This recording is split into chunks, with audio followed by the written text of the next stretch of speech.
या एक थोडी इकडे. या एक. राहू दे तिकडे.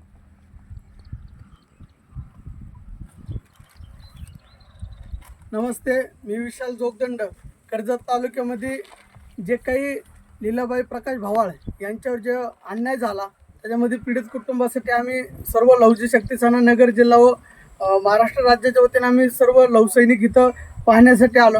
आज जे काही दुरावस्था त्या कुटुंबावर आणि ज्या आजींना मारहाण करून ते दुरावस्था केली, आज त्याच कुटुंबाला पीडित कुटुंबाला विचारा की आज त्यांच्यावर काय दृश्य आणि काय घटना त्यांच्यावर अन्याय झालाय सांगा आजी. आम्ही पाणी मारते बांधकामाला, बांधकाम खिडक्या बिडक्या होते.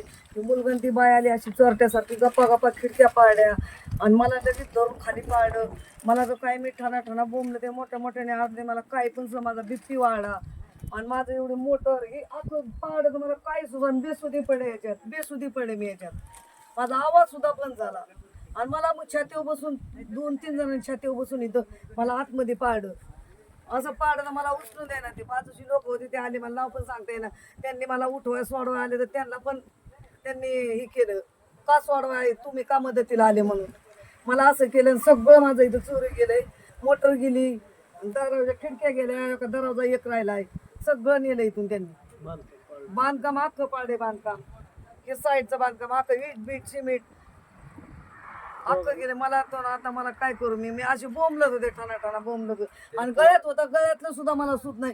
तोडून कवा नेलं आणि कवा नाही. ती गळ्यातलं सुद्धा त्या बाईने नेलं तोडून. हा, त्या मुलाने दोघं छातीवर बसायचे, माझ्या छातीवर बसायचे आणि गळ्यातलं माझं होतं ते तोडून मला सुधच नाही, बेसुद्धी झाली. ते पार माझ्या छातीवर माझी साडी एकीकड, मी एकीकड, अशी पार दीक्षा गेली ती माझी घरात. हे लोक जर नसते मी ठार जागच खलास होते. मुलगा नव्हता जवळ, कुणी पण नव्हतं. मला असं इतके मला अजून पण मला बोलायला दबाव येते, असा छाती दुखती माझी, बोलता सुद्धा येत नाही मला. दवाखान्यात ऍडमिट व्हायचे पण लय मला हे झाले. हे लोक